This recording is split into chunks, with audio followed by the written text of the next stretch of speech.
والعاقبة للمتقين والصلاة والسلام على سيد الأنبياء والمرسلين وعلى آله وأصحابه الطيبين الطاهرين أما بعد وأعوذ بالله من الشيطان الرجيم بسم الله الرحمن الرحيم صبغة الله ومن أحسن من الله صبغة صدق الله العظيم غوث اعظم بمنی بے سر و ساما مددے قبلِ دین مددے کعبہ ایمان مددے انتظار کرم تست من عینی را اے خدا جو خدا بینو خدا دا مددے بگرداب بلا افتاد کشتی ضعیفانو شکستہ رات و پشتی بحق کے خواجہ عثمان ہارون مدد کن یا معین الدین چشتی مدد کن یا معین الدین چشتی مدد کن یا معین الدین چشتی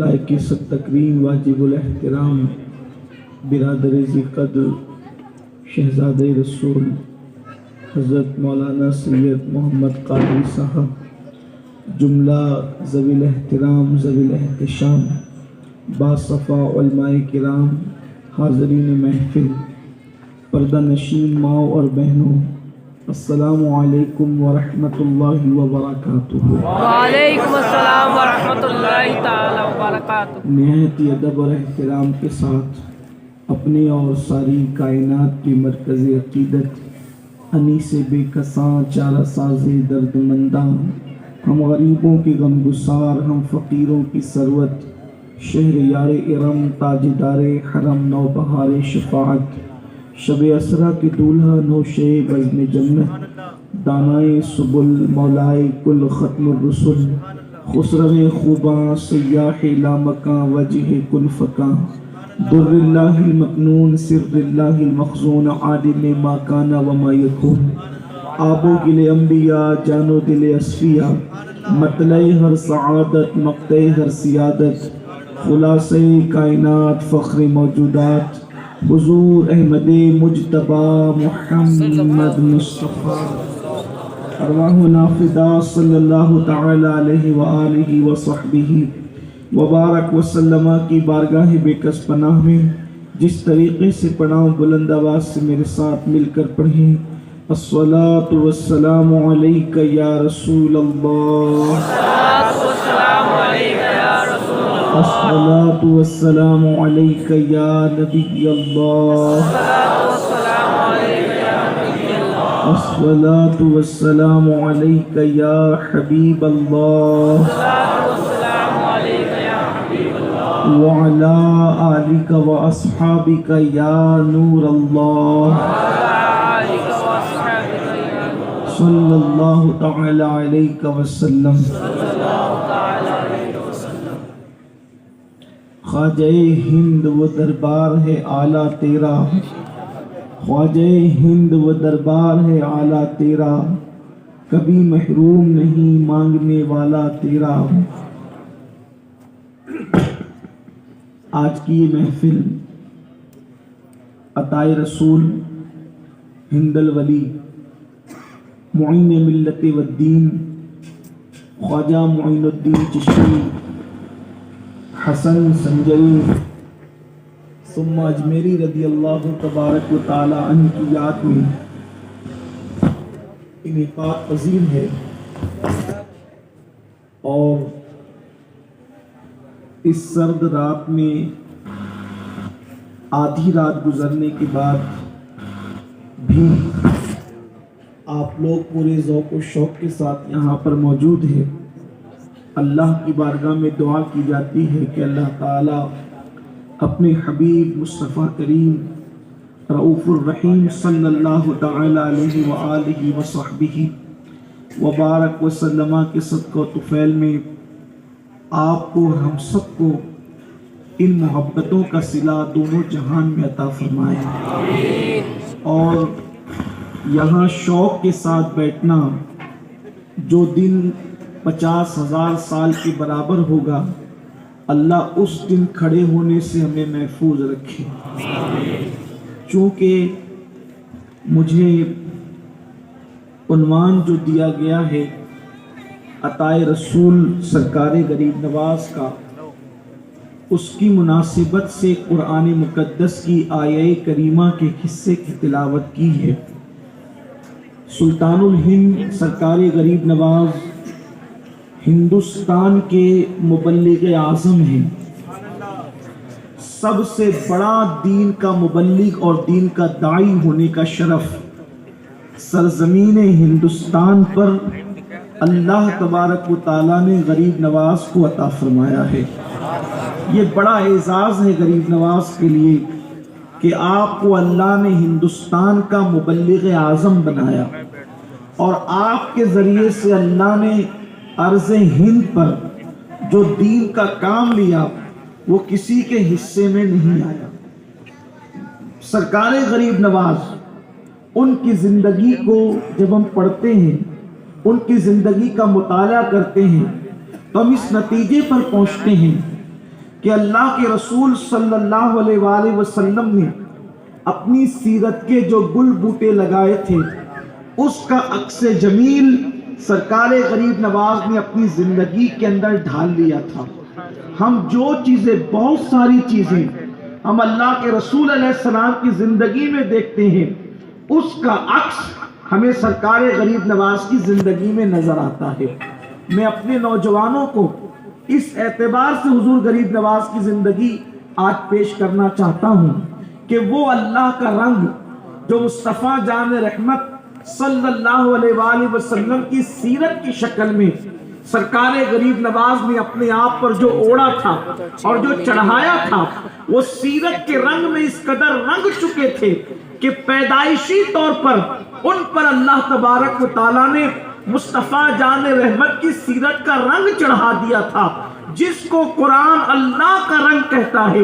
میرے پیارے آقا صلی اللہ علیہ وآلہ وسلم کے پیارے دیوانوں، اس لیے کہ وقت میں بہت زیادہ وسعت نہیں ہے، بہت اشاروں کے اندر میں آپ کے سامنے کچھ باتیں پیش کرتا ہوں. آپ نے سیرت کے حوالے سے، مصطفیٰ جان رحمت کی سیرت طیبہ کے حوالے سے میلاد کے موقع پر سنا ہوگا کہ ماں کے شکم میں اللہ تبارک و تعالیٰ نے مصطفیٰ جان رحمت کو یہ شعور عطا فرمایا تھا کہ میرے آقا صلی اللہ علیہ وآلہ وسلم فرماتے ہیں کہ جب میں ماں کے پیٹ میں تھا تو لوح محفوظ پر چلنے والے قلم کی آواز کو سن لیا کرتا تھا. یہ اللہ کے حبیب صلی اللہ علیہ وسلم کا فرمان ہے کہ جب میں ماں کے شکم میں تھا تو لوح محفوظ پر چلنے والے قلم کی آواز کو سن لیا کرتا تھا. اس سے پتہ چلا کہ شکم مادر میں اللہ نے مصطفیٰ جان رحمت کو آواز سننے کا ادراک عطا فرمایا. ماں کے پیٹ میں اللہ تبارک و تعالیٰ نے کچھ بولنے اور کرنے کا اللہ نے شعور عطا فرمایا. اللہ اکبر. اب یہ سیرت النبی صلی اللہ علیہ وآلہ وسلم کا ایک پہلو ہے. اگرچہ اس حدیث مبارکہ کی سند میں لوگوں نے گفتگو بھی کی ہے، لیکن اس کی طرف جانے کی بجائے اب آپ دیکھیں سرکار غریب نواز رضی اللہ تعالیٰ کی والدہ محترمہ بی بی ام الورا ماہ نور رضی اللہ تعالیٰ عنہ ارشاد فرماتی ہیں کہ جب معین الدین میرے شکم میں آئے، عام طور پر جو لوگ سائنس پڑھتے پڑھاتے ہیں انہیں پتا ہے، اور اسلام بھی یہ بات کہتا ہے کہ جب بچہ ماں کے پیٹ میں 4 مہینے مکمل ہو جاتے ہیں تو بچے میں جان پیدا ہو جاتی ہے. اللہ تبارک و تعالیٰ بچے میں جان پیدا کر دیتا ہے.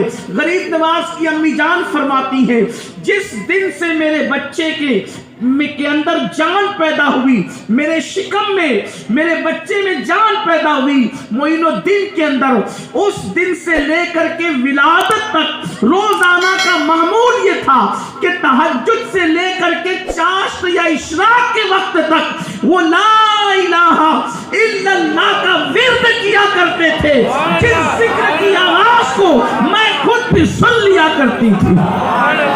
اتنی بلند آواز سے وہ ذکر کی آواز آتی تھی کہ میں اپنے کانوں سے سن لیا کرتی تھی.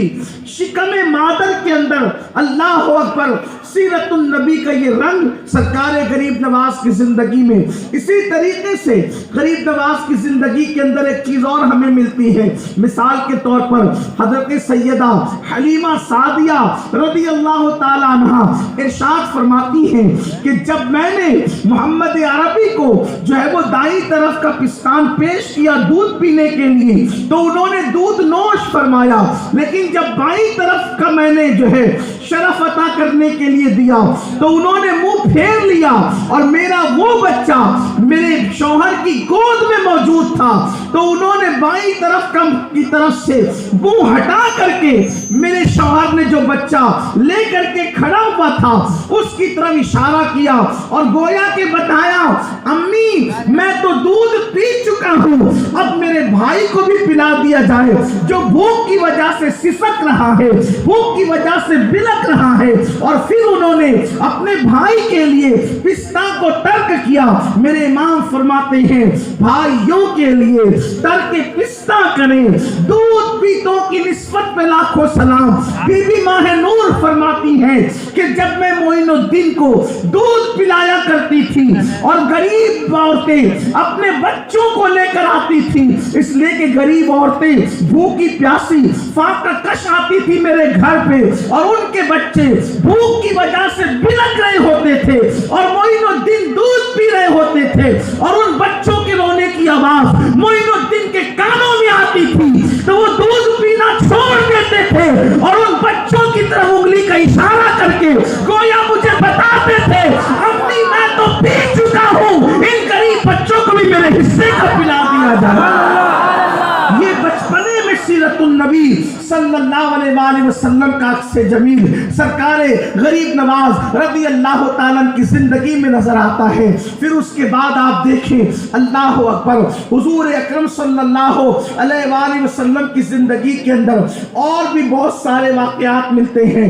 لیکن گفتگو کو جو ہے وہ بہت طول نہ دیتے ہوئے ایک واقعے کی طرف چلتے ہیں جو ہمیں بہت زیادہ متاثر کرتا ہے. ہم ہی کو نہیں بلکہ کائنات انسانی کو متاثر کرتا ہے. آج غریبوں کا کون پرسان حال ہے، غریبوں کا کون پرسان حال ہے، غریبوں کی طرف کون متوجہ ہونے والا ہے. یاد رکھیں سفید پوش لوگ اللہ اکبر غریبوں کے حق کی بات تو کرتے ہیں، لیکن جب غریب اپنا حق مانگنے کے لیے آتا ہے تو غریب کو ٹھوکروں سے جو ہے وہ ہٹا دیا جاتا ہے، راستے سے ہٹانے کی کوشش کی جاتی ہے، حق تک نہیں دیا جاتا. لوگ عطا کیا کریں، لوگ حق بھی نہیں دیتے. عطا اور حق میں فرق ہے، حق لوگ بھی نہیں دیتے، عطا کیا کریں گے. اللہ اکبر. لیکن مصطفیٰ جان رحمت نے حق تو اپنی جگہ ہے، مصطفیٰ جان رحمت نے غریبوں کو عطا کیا، غریبوں کو نوازا. مثال کے طور پہ دیکھیں مکے کی سرزمین پر اونچ نیچ اور برادریوں میں انسانوں کو تقسیم کر دیا گیا تھا. مصطفیٰ جان رحمت نے حبشی اور عربی کو ایک مقام پہ کھڑا کر کے بتا دیا نہ حبشی کو عربی پہ فضیلت ہے نہ عربی کو حبشی پہ فضیلت ہے. کسی کو عربی اور اجمی ہونے کی بنیاد پر ایک دوسرے پہ فضیلت نہیں ہے. ان اکرمکم عند اللہ اتقاکم. ہندوستان میں غریب نواز نے یہی کیا کہ اللہ اکبر یہ نیچ ذات کا ہے، یہ اونچ ذات کا ہے. غریب نواز نے ختم کر دیا، فرمایا کلمہ پڑھ لو اور سب کے سب ایک صف میں کھڑے ہو. اسی لیے سرکار غریب نواز کے ہاتھ پر 90 لاکھ لوگوں نے اسلام قبول کیا. یہ تاریخ میں یہ جو بات ہے بڑی اہمیتوں کی حامل ہے. میں عرض کر رہا تھا کہ دیکھو جس کو کوئی نہیں پوچھتا تھا اسے میرے نبی پوچھتے تھے اور میرے آقا نے صلاۃ و تسلیم کیسے رحم کرتے تھے. اس طرف چلے ہم، پھر آپ کو پتا چلے گا کہ کس طریقے سے میرے آقا صلی اللہ علیہ وآلہ وسلم نے ان لوگوں کی فریاد رسی کی جن کا کوئی پرسان حال نہیں تھا. مثال کے طور پر ایک خاتون اللہ کے رسول علیہ السلام کی محفل واعظ سجی ہوئی تھی. اللہ کے پیارے محبوب مصطفیٰ جان رحمت خطاب فرما رہے تھے. میں اپنے جوانوں سے خصوصی توجہ چاہتا ہوں.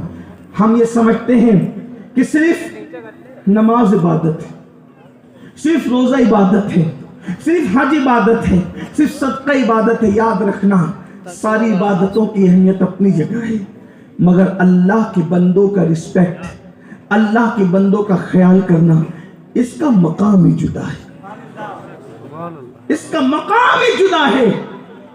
فرمایا گیا اللہ کے قریب جانے کا راستہ، اللہ کے قریب جانے کا راستہ لوگوں کے دل سے ہو کر گزرتا ہے۔ اللہ کے قریب جانے کا راستہ لوگوں کے دلوں سے ہو کر گزرتا ہے۔ جو لوگوں کے دل خوش کرنے کے سزاوار نہیں ہیں، یا جو لوگوں کے دل خوش نہیں کرتے، وہ کبھی اللہ تک نہیں پہنچ سکتے۔ تہجد گزار بن جائیں، رمضان المبارک کے علاوہ ایام 20 کے روزے یعنی 13، 14، 15 کے ہر مہینے روزے رکھیں، 3 مہینے کے روزے رکھیں، پیر اور جمعرات کے روزے رکھیں۔ اگر دلوں کو خوش کرنے کا تصور آپ کے پاس نہیں ہے تو آپ کبھی اللہ تک نہیں پہنچ سکتے، اس لیے کہ جب تک کہ مخلوق سے محبت نہیں کرو گے، خالق کی محبت تمہارے دلوں میں کبھی پیوست نہیں ہو سکتی۔ میری قوم کے وہ جوان جو آج ہاتھوں میں تسبیحاں لے کر کے اپنے آپ کو دیندار سمجھتے ہیں، یا چہروں پہ داڑیاں سجا کر اپنے آپ کو دیندار سمجھتے ہیں، اور ماں باپ کو خوش نہیں کر سکتے، بہن بھائیوں کا حق ادا نہیں کر سکتے، پڑوسیوں کو ان کے حقوق نہیں دے سکتے، بیوی کو ان کے حقوق نہیں دے سکتے، ان لوگوں کو سوچنا چاہیے قیامت کے دن آپ کے نامہ اعمال میں نیکی کا وہ تصور نہیں ہوگا جو آپ دے کر کے بیٹھے۔ آج ایک انسان دوسرے انسان کو عزت نہیں دے رہا ہے، ایک انسان دوسرے انسان سے محبت نہیں کر رہا ہے، خود غرضی کا دورہ ہے۔ دوستیاں بھی ہوتی تو خود غرضی کے لیے، شادیاں بھی ہوتی تو خود غرضی کے لیے، شادیاں بھی خود غرضی کے لیے ہو رہی ہے۔ میرے پیارے آقا صلی اللہ علیہ وسلم کے پیارے دیوانوں، بلکہ حالت یہ ہے ایک دوسرے کے ساتھ شادی کر لی جائے، اور شادی کرنے کے بعد اگر بیوی بیمار ہو جائے، اس کی طبیعت اچھی نہ رہے، تو اس کو طلاق دینے کی بات کی جاتی ہے۔ بلکہ کبھی کبھی تو ایسا ہوتا ہے کہ سالن میں نمک زیادہ ہو جائے تو بھی طلاق دے دی جاتی ہے۔ کبھی ایسا ہوتا ہے کسی بھی بہانے سے طلاق دے دی جاتی ہے۔ گویا کہ جوانی میں اللہ اکبر گل چھلے اڑا کر کے بیویوں کو طلاق دے دی جاتی ہے، چلو دوسری کر لیں گے، دوسری کو طلاق دے کر تیسری کر لیں گے، اللہ اکبر، یعنی کسی کی زندگی سے کھلواڑ کیا جاتا ہے۔ بہت سارے جوان وہ بھی ہیں، بہت سارے جوانوں کی جوانی وہ بھی ہیں کہ اللہ اکبر اپنی ہوس کے لیے، اپنی نفسانی خواہشات کی تکمیل کے لیے کسی لڑکی کو محبت کے جھانسے میں پھنسا کر کے، محبت کے جال میں پھنسا کر کے اس سے ناجائز تعلقات قائم کیے جاتے ہیں، اور پھر اس سے زنا کر کے، اس سے بدکاری کر کے، اس کی آبرو کے ساتھ کھیل کر کے پھر اس کو چھوڑ دیا جاتا ہے، اور پھر کسی اور کے ساتھ شادی کر لی جاتی ہے۔ یعنی اس کی زندگی سے، اگر میں اپنے لہجے میں گفتگو کروں، اس کی زندگی سے کھیلا جاتا ہے، اس کی زندگی کو تباہ کیا جاتا ہے، اس کی زندگی کو برباد کیا جاتا ہے۔ آج میں ایک حدیث پاک آپ کے سامنے پڑھنا چاہتا ہوں۔ وہ جوان جو ہوس پوس پرستی کا شکار ہے، وہ جوان جو ہوس میں مبتلا ہے، وہ کیا سمجھتے ہیں؟ اللہ اکبر، دنیا کا کوئی انسان اگر ہوس پرستی کا شکار ہے اور وہ یہ سمجھتا ہے کہ میں کسی کی زندگی سے کھیل جاؤں گا، اور زندگی سے کھیلنے کے بعد پھر قدرت مجھ سے امتحان نہیں لے گی، پھر قدرت مجھ سے سوال نہیں پوچھے گی، اچھی طرح یاد رکھنا، قدرت نے پیدا کر کے تمہارے حوالے نہیں کر دیا کہ جس پہ چاہو ظلم کرو، جس کے ساتھ چاہو حواس پرستی کرو، جس کے ساتھ چاہو اس کی زندگی کو یوز کرو، اس کی زندگی کا مس یوز کرو، اس کی زندگی کا استعمال کرو۔ یاد رکھنا، جب تم کسی کی زندگی سے کھلواڑ کرتے ہو تو اس کے ماں باپ کو اتنی تکلیف نہیں پہنچتی جتنی تکلیف اللہ تبارک و تعالیٰ کو پہنچتی ہے۔ آپ سمجھتے کیا ہیں اللہ اپنے بندے سے کتنی محبت کرتا ہے؟ کوئی بندہ ہو، چاہے شرابی ہو، چاہے چور ہو، چاہے جواری ہو، چاہے بے نمازی ہو، اللہ کتنی محبت کرتا ہے۔ دیکھو اللہ کی محبت کا انداز سب سے الگ الگ ہے۔